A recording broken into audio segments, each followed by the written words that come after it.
अस्सलाम वालेकुम व्यूअर्स, मैं हूं सलीम रजा हैकल। आप तमाम व्यूअर्स को डिजिटल हैकल यूट्यूब चैनल के ऊपर वेलकम करता हूं। दोस्तों, ब्लॉगिंग के आज के नेक्स्ट वीडियो में हम लोग सीखने वाले हैं कि आप अपनी वेबसाइट की ऑप्टिमाइजेशन, वेबसाइट की स्पीड को कैसे बढ़ा सकते हैं। अब इस वेबसाइट स्पीड क्यों जरूरी है, क्यों इंपॉर्टेंट है कि आप अपनी वेबसाइट की स्पीड को बढ़ाएं ताकि आप इसमें मैक्सिमम आप ट्रैफिक गेन करें और मैक्सिमम लोगों को अपने वेबसाइट के कंटेंट को पढ़ने में उनको हेल्प करें।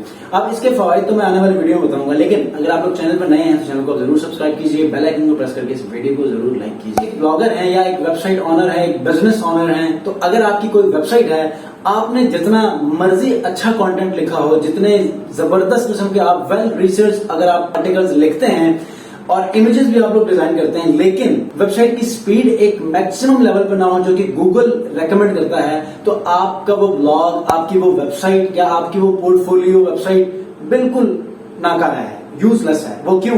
क्योंकि गूगल ये कहता है कि अगर आप लोग अपने कंटेंट को यूजर तक बेहतर अंदाज में, यूजर तक 100% पहुंचाना चाहते हैं, तो आपने क्या करना है, अपनी वेबसाइट की स्पीड को बढ़ाना है। दैट शुड बी 90 और 95 प्लस। अब ये कैसे होगा? आज की इस वीडियो में मैं आपको प्रैक्टिकल समझाने वाला हूं, अपने ब्लॉग को स्पीड अप करके। मेरी वेबसाइट की पहले स्पीड क्या थी, बाद में स्पीड क्या होगी, आज के इस वीडियो में मैं बिल्कुल लाइव डेमो दिखाने वाला हूं। और जैसे जैसे मैं जिन जिन ऑप्शंस को इस प्लगइन की मदद से सिलेक्ट करूंगा, आपने एज इट इज फॉलो करना है। इसको फॉलो करने के बाद लास्ट में देखिएगा कि आपकी वेबसाइट का या ब्लॉग का स्पीड बढ़ता है या नहीं बढ़ता। आपकी वेबसाइट की जो स्पीड है ये क्यों जरूरी है?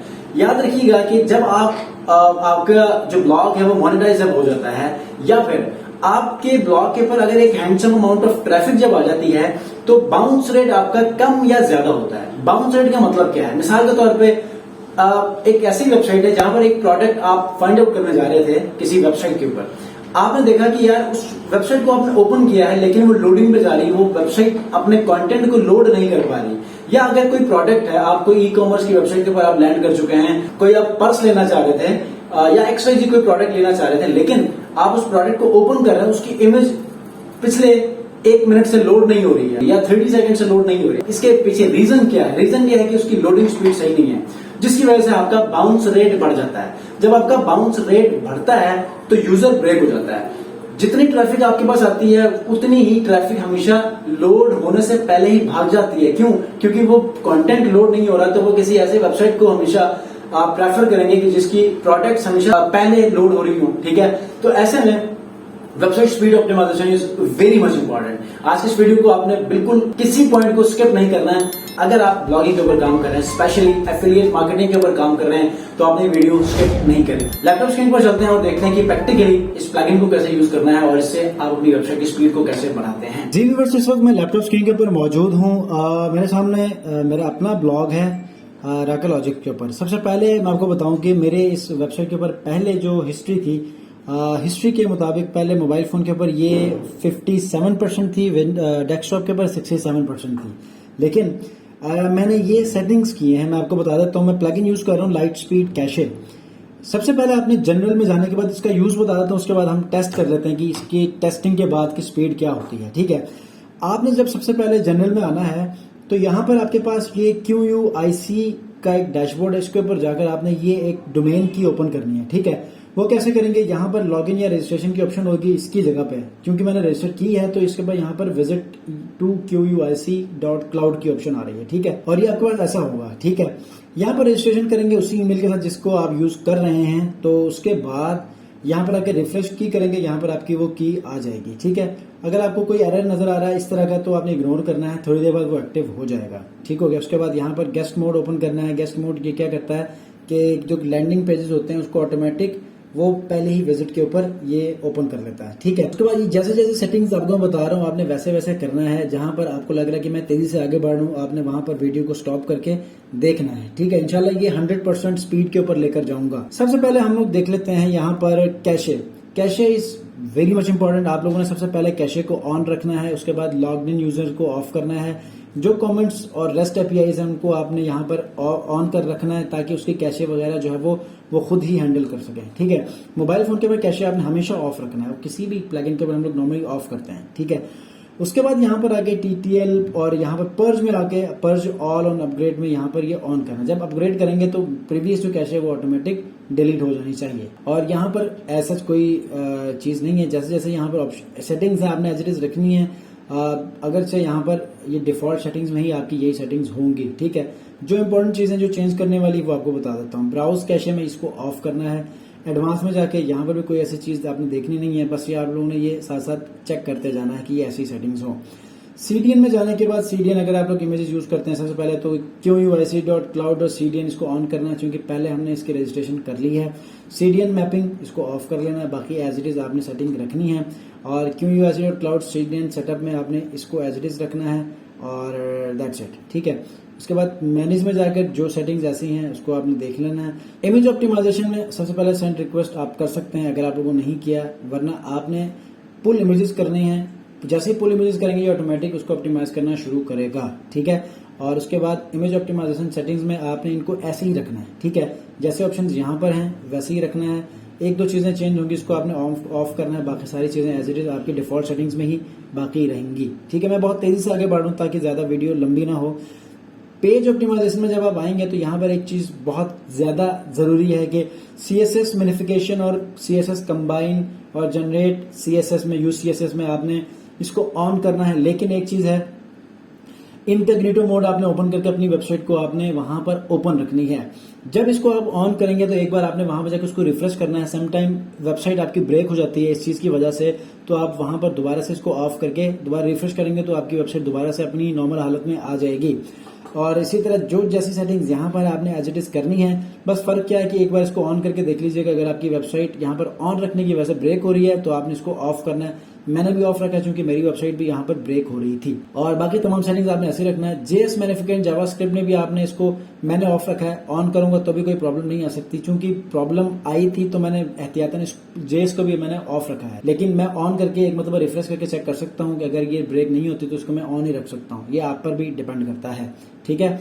चेक जरूर कीजिएगा। उसके बाद HTML मिनिफाई में मैंने इसको ऑन रखा है और बाकी सारी सेटिंग्स आप देख लीजिएगा जो जैसे जैसे आपने करनी है, ठीक है। और मीडिया सेटिंग में सबसे इंपॉर्टेंट चीज, मीडिया सेटिंग में होता क्या कि ये लेजी लोड इमेजेस नई टेक्निक है, नई टेक्नोलॉजी है, तो आप इसको ऑन रख सकते हैं। इसका फायदा ये होता है कि जब तक स्क्रीन के ऊपर आपकी वो इमेजेस ना आए वो हमेशा लोड नहीं होती। जैसे ही आपकी इमेजेस स्क्रीन के ऊपर आ जाती हैं तो वो इमेजेस शो होना शुरू हो जाती हैं, वरना वो ब्लर रहती हैं, ठीक है। तो इसके ऊपर सबसे ज्यादा आपने एक चीज याद रखनी है कि नॉर्मली सबसे पहले जब वो फौरन आपकी स्क्रीन के ऊपर आती है तो पहले वो ब्लर होती हैं, उसके बाद एकदम विजिबल होती हैं। तो आपका जो लोगो है आपने उसको इससे एक्सक्लूड करना है। सबसे पहले इसकी सेटिंग्स देख लें, जैसे सेटिंग मैंने रखी है एज इट इज आपने रखनी है, ठीक है। और उसके बाद मीडिया एक्सक्लूड्स में आके आपने अपनी जो आपका लोगो है उसका लिंक आपने कॉपी करके यहाँ पर पेस्ट करना, ताकि ये जो लेजी लोड में आपका पहले आते ही स्क्रीन के ऊपर ब्लर हो जाता है, ये आपका लोगो ना हो। क्योंकि लोगो तो हर सूरत नजर आना चाहिए, कोई पहले ब्लर ना हो, कोई ऐसी चीज ना हो जिससे आपके वेबसाइट का ओवरऑल इम्पैक्ट बुरा जाए, ठीक है। क्योंकि लोगो आपका ब्रांड होता है तो वो शुरू में ही बहुत अच्छा और अट्रैक्टिव नजर आना चाहिए विदाउट एनी डिले। तो ये चीज आपने देखनी है, ठीक है। उसके बाद डेटाबेस में जाकर यहाँ पर आपने एक दो चीजें देखनी है, उसके बाद एज इट इज आपने रखनी है। पर्च ऑल में क्लीन ऑल, देखें अभी मैंने कुछ देर पहले इसको मैंने क्लीन किया था, दोबारा से आप देखें यहाँ पर ये नंबर है, क्लीन ऑल कर दें। थोड़ी देर के बाद ये सारे इस कैशेस को, डिफरेंट कमेंट्स को, ट्रैश पोस्ट को, सारों को ये यहाँ पर क्या करेगा, क्लीन कर देगा। और ये आपने देख के करना है। अगर ट्रैश में कोई पोस्ट पड़ी हुई है जो कि आप बाद में दोबारा से ट्रैश से निकालना चाह रहे हैं तो आपने इसको सिलेक्ट नहीं करना। स्पैम कमेंट्स अगर आपके हैं तो वो ऑटोमेटिकली वो डिलीट कर देगा, ठीक है। और दैट्स इट। उसके बाद यहाँ पर क्रॉलर में यहाँ पर एक और चीज थी डेटाबेस में, डीपी ऑप्टिमाइजेशन सेटिंग के अंदर आपने इसको रिवीजन मैक्सिमम 10 रखनी है और डे आपने 1 रखना है, ठीक है। इसके हिसाब से वो अपनी रिविजन्स करेगा। और लास्ट में यहाँ पर आपने क्रॉलिंग में जो है वो आपने अपना साइट मैप देना होता है। साइट मैप में एक चीज याद रखिएगा, मैंने इसको ऑन रखा है गेस्ट मोड के ऊपर, लेकिन मैपिंग में आकर यहाँ पर इसको एज इट इज रखना है। और जनरल सेटिंग में भी ये सेटिंग्स आपकी ऐसी ही होनी चाहिए। एक सेकंड, किधर गया ये साइट मैप में आपने कस्टम, आपका जो साइट मैप का लिंक है आपने इसको यहाँ पर मेंशन करना है, पेस्ट करना है। पेस्ट करने के बाद इसको आप ऑन रख लें और सेव कर लें। ये यकीनन ये आपका पहले से ऑन होगा, जस्ट आपने यहाँ पर अपना लिंक पेस्ट करना है। जब आप ये सारा पेस्ट करेंगे तो टूल बॉक्स में चले जाते हैं। यहाँ पर भी आपने एज इट इज ये सारी चीजें देख लेनी है, क्योंकि ये हमने पहले कर लेनी है, तो आप इसको छोड़ सकते हैं। अगर कोई चीज आपने देखनी है तो इसको आप एज इट इज देख सकते हैं। फिलहाल हमारे यूज में यहाँ पर कोई भी नहीं है। तो डैशबोर्ड के ऊपर चले जाते हैं।